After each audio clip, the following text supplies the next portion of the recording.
Welcome back to part 2. Here are my messy prints created in the first part of this video, my lovely finger painting technique. I'm just going to concentrate on one of these now in part 2 of this print to project series. A few things I'm going to add. First of all, like any page that I do, I think it needs a bit of black. I've just got a palette knife.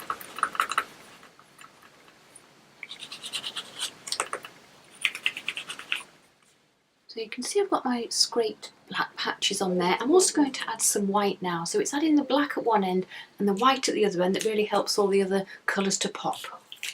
So I'm using a white, very fine tip Posca.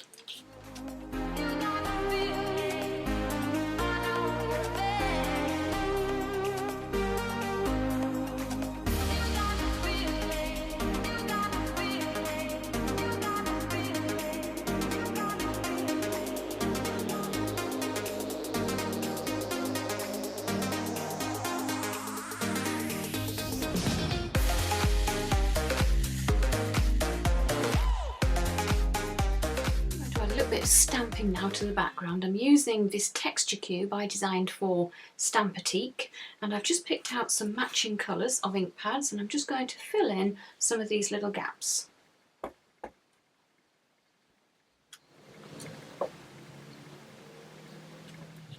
And a little bit more mark making. I'm using distress crayons.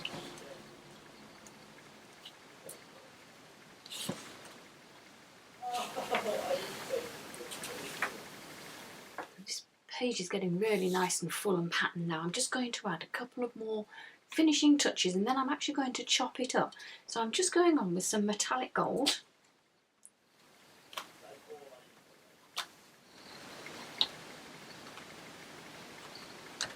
So now I've got this very highly densely patterned piece of card here, but what I want to do is cut it into strips.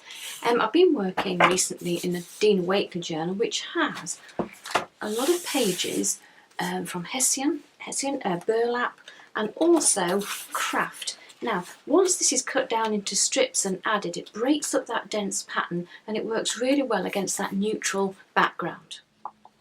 Now, I've gone from something like this, that very messy finger painted start, to something like this. So I've just cut these into strips. They can be moved around until you're happy with how they're sitting together.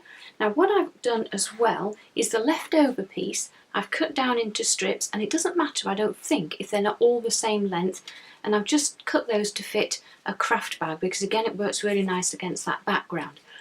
Before I stick these down though, I'm going to edge them with just a little bit of distressing to get rid of those white edges, and then I'm going to stitch on them before I stick them down. It will look then like they've been stitched into my journal, but it's a cheap way of doing it.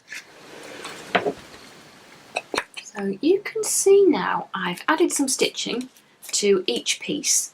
It's a little bit untidy at this stage. I'm just going to tidy up those ends and then I'm just going to stick them down with regular glue. To this one in my journal, I've typed out on a piece of old music page, it was actually, I've just typed some journaling here which I'm going to cut out and add, and on this one I think I'm just going to add a little bit of glitter because it is a gift bag after all. Here are the finished projects. So there is the gift bag with the strips stitched and a little bit of glitter all attached and a little tag, and the burlap page in my Dina Wakley journal from what was a very densely patterned piece, chopped into strips and attached to the burlap page with the quote. Thank you so much for watching. See you next time.